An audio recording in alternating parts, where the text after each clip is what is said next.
Você já encontrou? Marcos 5. Vamos ler a partir do verso de número 21. Tema proposto para a reflexão de hoje: incomode o mestre. Eu leio na versão, nova versão transformadora, e você pode me acompanhar. Diz assim: Jesus entrou novamente no barco e voltou para o outro lado do mar, onde uma grande multidão se ajuntou ao seu redor na praia. Verso 22. Então chegou um dos líderes da sinagoga local, chamado Jairo. Quando viu Jesus, prostrou-se a seus pés e suplicou-lhe repetidas vezes: minha filhinha está morrendo, por favor, venha e ponha as mãos sobre ela. Cure-a para que ela viva. Enquanto Jesus ainda falava, verso 35 agora. Enquanto Jesus ainda falava com a mulher, chegaram mensageiros da casa de Jairo, o líder da sinagoga, e lhe disseram: sua filha morreu. Para que continuar incomodando o mestre? Jesus, porém, ouviu essas palavras e disse a Jairo: não tenha medo, apenas creia.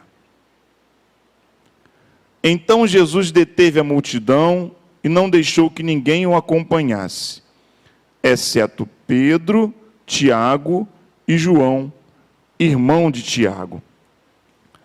Quando chegaram à casa do líder da sinagoga, Jesus viu um grande tumulto, com muito choro, muita lamentação. Então entrou e perguntou: por que todo esse tumulto e choro? A criança não morreu, está apenas dormindo. A multidão riu de Jesus. Ele, porém, fez todos saírem e levou o pai e a mãe da menina e os 3 discípulos para o quarto onde ela estava deitada. Segurando-a pela mão, disse-lhe: Talita, cumi, que quer dizer: menina, levante-se. A menina, que tinha 12 anos, levantou-se de imediato e começou a andar. Todos ficaram muito admirados. Jesus deu ordens claras para que não contassem a ninguém o que havia acontecido, e depois mandou que dessem alguma coisa para a menina comer. Que o Senhor assim abençoe a leitura dessa palavra. Um ano muito difícil, né? Um ano muito duro, o ano que nós estamos vivendo. Um ano de muitas perdas. Um ano de muitas enfermidades.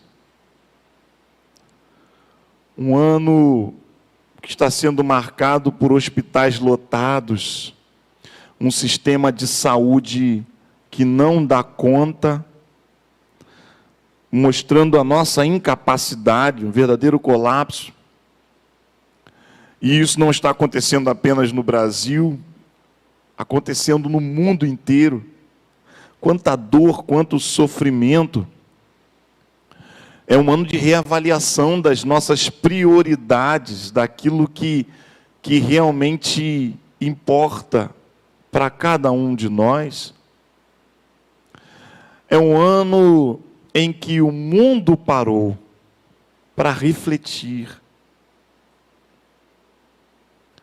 Se você pensar na realidade de Jesus, no tempo de Jesus, o sofrimento era grande. Muitas doenças que hoje são tratadas, naquele tempo não era tratada. As pessoas sofriam com muitas enfermidades. E a palavra de Deus diz que Ele realizou muitos milagres, incontáveis milagres, né? É uma maneira de expressar que Jesus não fez apenas os milagres que estão registrados na Bíblia. Ele curou muita gente. Eu imagino que a multidão se aproximava dele e as pessoas eram curadas, porque havia muita gente doente, muita enfermidade. E nós estamos aqui diante de um relato de uma situação que é ainda mais dura, que é a situação de um filho doente. Quem é pai, quem é mãe, sabe disso. Toca em mim, mas não toca no meu filho. Vem para mim, mas não vai no meu filho. Bate em mim, mas não bate no meu filho. E quando a gente vê uma criança, um adolescente, uma pré-adolescentezinha doente, o costume de ver a correria, a agitação normal de uma criança, de um adolescente, a vibração, é a vida, a reclamação, né?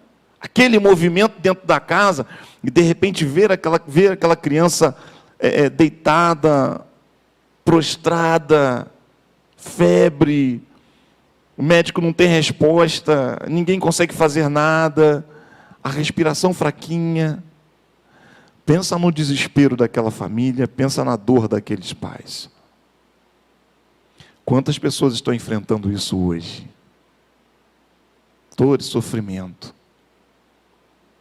Olhando alguém que ama e se sentindo impotente. Porque é isso que acontece.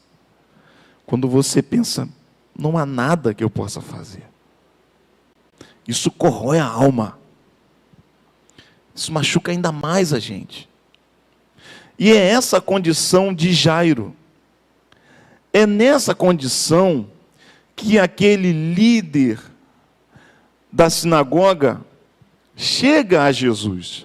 E o texto diz que ele vai diante de Jesus e ele começa a clamar, a suplicar.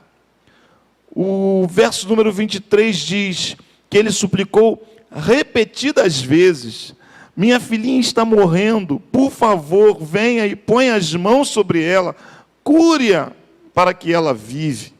Ele insiste. Jesus está cercado por uma multidão, Jesus está apertado, Jesus está em atividade, mas aquele homem intervém, ele para, ele chora, ele abraça, ele lamenta, ele vai até Jesus com o coração quebrantado e diz: Jesus, vamos lá em casa, minha filha está muito doente. Ela está à beira da morte. Jesus, vamos lá para que o Senhor imponha as mãos sobre ela. Queridos, nesse ano tão duro, Jairo nos ensina algo. O poder do clamor, o poder da oração. Ele chama Jesus e diz: Jesus, venha impor as mãos sobre a minha filha, para que ela seja curada. Jairo tem no seu coração uma certeza: se Jesus for até lá, a menina vai ser curada. Basta que ele imponha as mãos. E o que me faz pensar é, no meio de toda essa pandemia, todo esse movimento de enfermidade, você crê no poder da oração?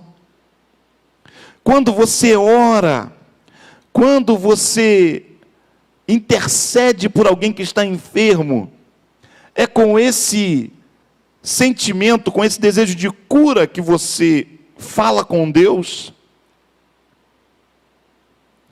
Estava assistindo há algumas semanas uma pregação do pastor Mário Freitas. Está aí alguém que vale a pena ouvir. O pastor Mário Freitas é líder de uma grande missão que trabalha com proteção, cuidado de cristãos que estão em países onde há perseguição ao cristianismo. Então, esse é o foco dele. Então, ele vive visitando países muçulmanos, onde cristãos não têm liberdade, são afligidos, são queimados, são torturados, e ele tem uma missão que resgata, que cuida, que faz o máximo para que essas pessoas saiam do sofrimento. E ele contou uma experiência que ele estava na casa de uma pessoa, né, de um cristão lá, sendo acolhido nessa casa, numa viagem, e de repente ele percebe que a mãe da família, né, a esposa, a mulher, ela vem e ela está com uma aparência exausta, ela está muito cansada. E ele toma liberdade e pergunta: minha irmã, está tudo bem? O que está acontecendo? A irmã está com uma aparência tão cansada. E ela diz: pastor, um dos meus filhos está doente. E eu passei a noite em claro. O pastor Mário Freitas olhou para aquela família e falou assim: gente, mas por que vocês não falaram nada? Nós estamos aqui, nós temos recursos. Tem um hospital aqui perto, a gente podia ter levado o menino. Por que você não falou nada, minha irmã? Eu estou aqui para isso. E ela deu um sorriso e disse: pastor, aquele hospital tem uma base muçulmana. Se a gente for lá, eles vão fazer um cadastro nosso, vão saber onde a gente mora, e a gente vai ficar em perigo. Então aqui, pastor, eu tenho um recurso: a oração. Eu passei a noite de joelhos, clamando a Deus pela vida do meu filho. Olha o menino correndo lá fora. E essa não é a primeira vez que isso acontece. Aí ele engoliu a seco, ficou meio sem graça e pensou: quantas vezes nós usamos a oração como último recurso? Primeiro a gente reclama do sistema de saúde. Depois reclama do marido que ainda não fez o plano de saúde. Depois faz um barraco no hospital para ser atendido logo. E só depois, quando a gente ouve o médico falar que, olha, já fiz tudo o que podia fazer. Irmãos, vamos orar. Percebe a diferença? Ela não tem nada disso. A única opção é orar. Eu não estou dizendo que você não deve ir ao médico, que você não deve fazer o barraco lá, se o seu plano de saúde está demorando para autorizar a cirurgia, reclamar pelos seus direitos. Não estou dizendo isso. O que eu estou dizendo é: em que momento você começa a orar como se essa fosse a única possibilidade? A única.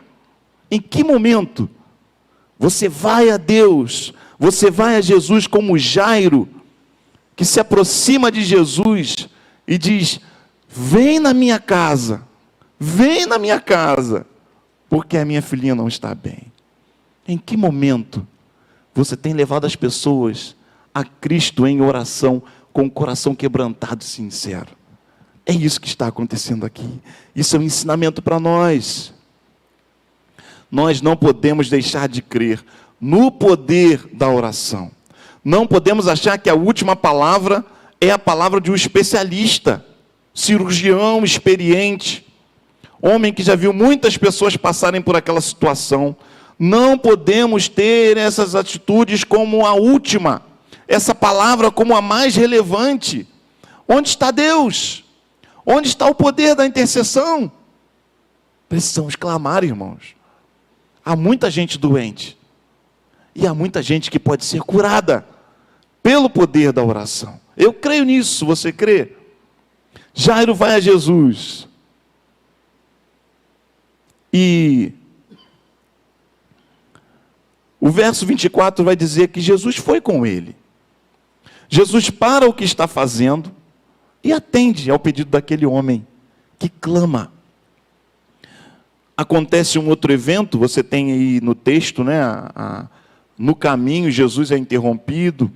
Uma mulher que também está enferma há 12 anos, toca em suas vestes, ele para incomodado, e há outro movimento de cura, e eu vejo Jairo ali: Jesus, vamos embora.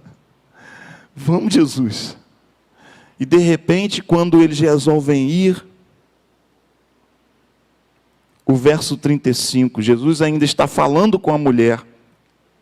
Os mensageiros chegam da casa de Jairo com a notícia: sua filha morreu. Não incomodes mais o mestre. Não incomodes mais o mestre. Para que continuar incomodando o mestre? Quantas vezes você já ouviu essa palavra? Acabou. Não tem mais jeito. Desiste. Eu sei que você já tentou de tudo. Mas agora, para de ficar falando disso. Acabou.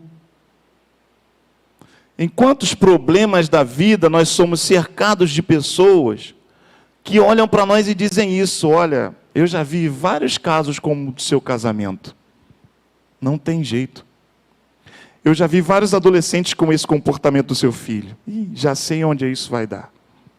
Desiste. Acabou. Eu já vi várias experiências dessa no trabalho. Aqui nessa empresa, isso já aconteceu várias vezes. Eu já sei como esse negócio vai acabar. Desiste. Nem tenta mais. Acabou. É o fim. Quantas situações nós somos levados a isso? Ouvimos essas vozes. Mas aqui, no verso 36, Jesus não dá ouvido às mesmas palavras, porque ele também ouviu. O texto diz: porém, Jesus ouviu essas palavras e disse a Jairo: não tenha medo, ou não temas, apenas creia. O medo paralisa. O medo tira de nós as possibilidades, faz com que a gente fique com os olhos vendados e não veja as possibilidades. O medo nos leva a fraquejar. O medo tem cheiro de morte. O medo faz isso. Faz a gente tremer diante da situação. E Jesus olha para Jairo e diz: não tenha medo. Creia. Qual é o seu medo? O que tem trazido temor, terror? Quais são as palavras que você tem ouvido? Crer, o mover de fé, romper em fé, é imprescindível para que haja um encontro extraordinário com Jesus. Mas nós estamos cercados de muitas palavras. Essa semana eu recebi uma ligação, inclusive, não coincidentemente, porque não há coincidência, de um irmão chamado Jairo. E o Jairo é do Radical, lá na PIB do Éden. E quando eu comecei a estudar o sermão, já tinha agendado essa passagem, mas comecei a estudar o sermão, eu mandei uma mensagem para ele, falei assim: eu posso citar a nossa conversa, porque foi muito interessante, porque você também se chama Jairo. Ele falou assim: claro, pastor. O Jairo me ligou abatido, triste, angustiado. Eles têm um grupo de WhatsApp, o Radical, eu não faço parte, mas é um grupo onde as pessoas estão colocando lá os seus pedidos de oração. E ele disse para mim: pastor, eu estou exausto, porque muita gente morrendo, pastor. Muita gente morrendo. O Facebook do Radical deve ter umas 5 mil pessoas ou mais. Acho que tem um limite, no Facebook.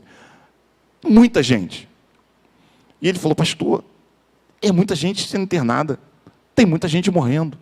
Pastor, eu não aguento mais. O último, falou o nome do pastor que faleceu também. Eu fui a última pessoa que falei com ele, levei ele no hospital, falei com ele, dei o tchau. Saiu de lá morto, pastor.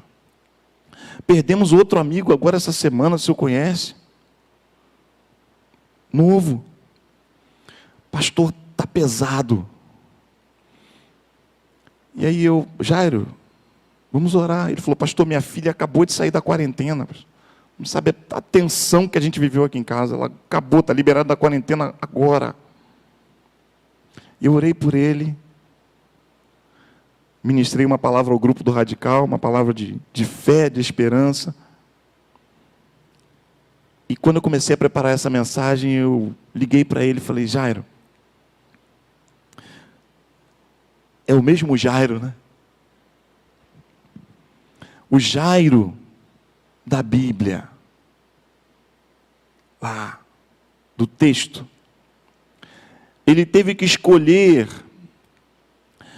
onde colocar o coração.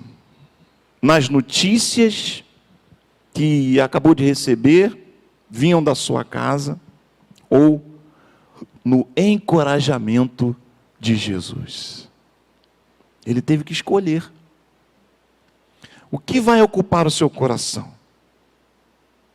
Porque se você ficar recebendo só uma notícia, só uma notícia, só uma notícia, uma notícia, e aquilo vai enchendo o seu coração, vai enchendo a sua alma, daqui a pouco você não aguenta respirar.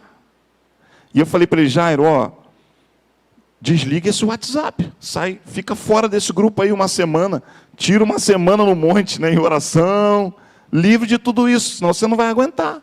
Falei para ele, eu fiz isso. Percebi que eu estava chegando na minha curva limite, eu desconectei tudo,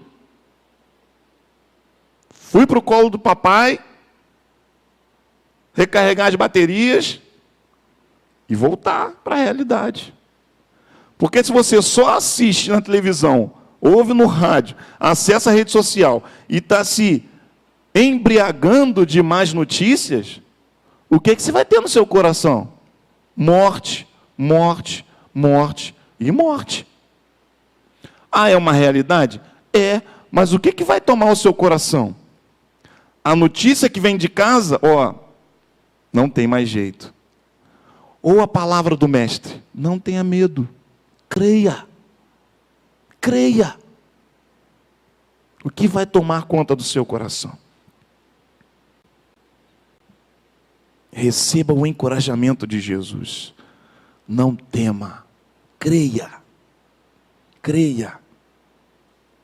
Jesus vai até a casa daquela família, onde o extraordinário acontece.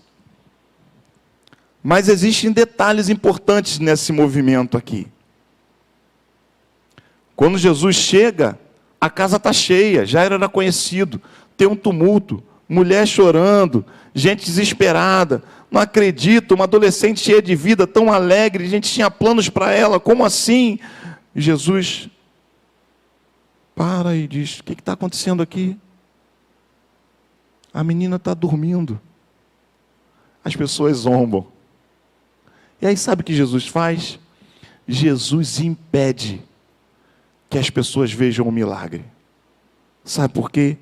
Porque o extraordinário de Deus não é para todos.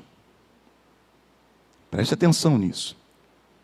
O extraordinário de Deus não é para todos. Existem algumas situações que precisam ser tratadas na intimidade. E quando Jesus chega naquela casa, ele só permite que algumas pessoas participem daquele momento ali. Os pais e os 3 discípulos que foram com ele. O resto ficou todo mundo lá de fora.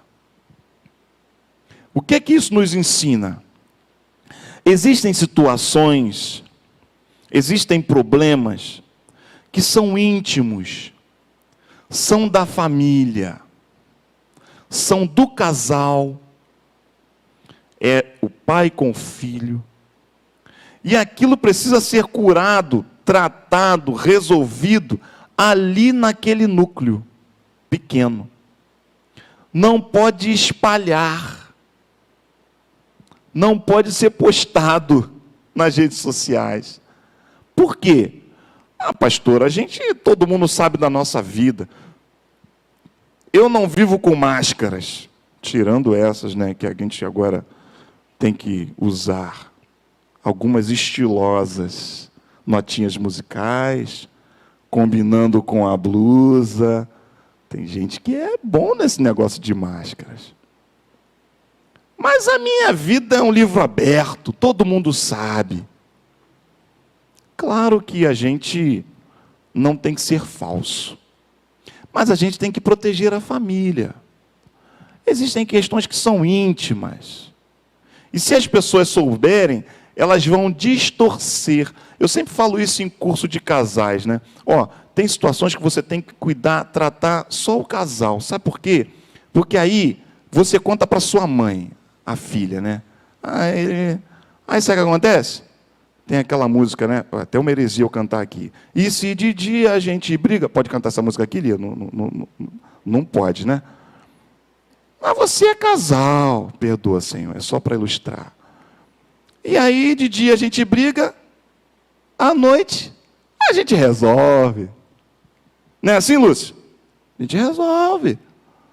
Aí a mãe que ficou sabendo, que só viu a notícia do dia, mas não ficou sabendo da noite, continua com a raiva na cabeça.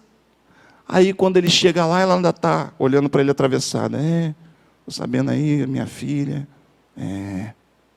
E fica com aquilo no coração. Então eu sempre falo para os casais, tem coisa que é só de vocês, que vocês vão resolver, e o outro não vai participar da solução. Aí você vai dizer, já resolvi, mas ainda vai ficar no coração da mãe lá, cultivando aquela amargura. Existem questões que são íntimas, são do casal, é da relação de dentro de casa, pai e filho ali. Mas como é que resolve? Resolve sim. Como? Primeiro, trazendo Jesus para dentro da situação. Então, quando Jesus chega, talvez ele não tenha logo imposto as mãos sobre a menina, estava ali a família, estava ali os pais, a esposa, talvez ele tenha dado uma palavra para eles, uma palavra de fé, de encorajamento. Talvez tenha aconselhado, olha, vocês estão cercados de muita gente, hein? Mas esse pessoal aí não vão participar disso aqui não, sabe por quê? Porque a cabeça deles está em outro lugar, não está ajudando, está atrapalhando. Existem situações que a gente precisa confiar na intimidade a Jesus. E aí eu pergunto, você tem orado com a sua esposa, com o seu filho, com o seu núcleo familiar? Tem trazido esse núcleo familiar para a presença de Jesus? A sua casa? A pandemia trouxe a gente para dentro de casa, né? Família ali. Como é que está essa relação? Existe cura que precisa acontecer nesse núcleo? Então traz Jesus para curar aí a sua casa, a sua família. Traga Jesus. Confie nele, as suas dores. Agora, não tinha só a família ali. Quem mais estava ali? 3 discípulos, que são a equipe principal de Jesus. Não é isso? A tropa de elite. A turma que quando a coisa apertava, Jesus, vem comigo. Vem, vamos lá, rapaz. Vocês têm que aprender umas coisas sérias aqui. Tropa de elite. O que isso ensina para nós? A gente confia em Jesus, mas a gente tem a igreja. E na igreja, nós podemos ter pessoas de confiança. Não é todo mundo, mas pessoas que eu posso levar para minha casa e dizer, olha, preciso que você me ajude aqui, porque essa situação está pesada para a gente. É discipulado, é célula de verdade, célula séria, com homens e mulheres de Deus, onde você percebe, não, aquela pessoa ali é uma pessoa de confiança, eu posso abrir meu coração, trazer para pertinho de mim, como Pedro, Tiago e João, porque eles são pessoas que vão chegar e vão dizer, não, nós estamos aqui com Jesus em oração, levanta agora, essa situação vai mudar agora, não desiste não ouve essa palavra de não incomodar Jesus não, a gente vai incomodar Jesus e agora, clamando aqui, e vamos ver essa situação restaurada. Vamos incomodar sim, a gente só sai daqui depois que essa situação estiver de pé, andando, pulando, resolvido. Então, querido, toma isso para você. Não carregue esse fardo sozinho. Não publique no Facebook ou no Instagram. Leve para Jesus e busque pessoas de confiança para te ajudarem nessa situação. Creia no milagre, seja a cura, seja a restauração, é para a sua família. Creia nisso, porque Deus continua sendo o mesmo. E o poder do Espírito Santo de Deus continua sendo o mesmo, louvado seja o nome do Senhor. Mas nós somos imperfeitos, como Pedro, Tiago e João eram. Nós somos a igreja imperfeitos, sim, mas podemos estar juntos, olhando que todos falhamos, mas juntos, para vermos o milagre acontecendo. Essa semana teremos o Natal. Um Natal diferente, né?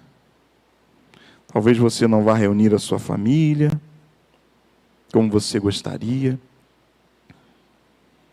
Talvez fique só a sua casa, só vocês dois. Os filhos não virão. Eu creio que Jesus preparou esse Natal diferente para nós. Quem sabe para que haja cura na sua casa, na sua família. Quem sabe para que você aproveite esse momento para dizer, olha, vamos abrir o coração aqui, já que estão só a gente. Eu queria pedir perdão, esse ano eu aprendi tanta coisa, eu preciso mudar. Eu quero ajudar mais, eu quero ser mais próximo, eu quero ser mais amiga, eu quero ser mais companheiro. Quem sabe o Senhor não está preparando esse momento para isso, para que você peça a Ele para curar, para restaurar os seus relacionamentos, para fazer algo novo ali, para ser Natal de verdade, para Jesus estar presente na sua casa. E eu quero que você tenha esse desafio. Tome essa palavra, tome essa situação do Jairo, e veja a sua família ser curada, em nome de Jesus. Vem para a sua casa, coloque a sua vida diante de Deus, clame por Jesus, incomode o mestre, não ouça as pessoas dizendo que não tem mais jeito, incomoda, dá a mão, pastor, mas ele não está querendo, pega um pouquinho, faz, não, olha, vamos junto, não vamos desistir não, eu sei que eu tenho um monte de falha, reconhece suas falhas, eu tenho falhas também, mas vamos juntos, vamos aproveitar esse momento aqui, a gente, vamos pedir para Deus, vamos pedir para Jesus, para ele fazer alguma coisa que seja um milagre na nossa vida, vamos pedir isso. Eu quero desafiar você a fazer desse Natal um Natal diferente em família, uma experiência diferente em família, um milagre, um encontro extraordinário com Jesus. Creia no milagre de Jesus.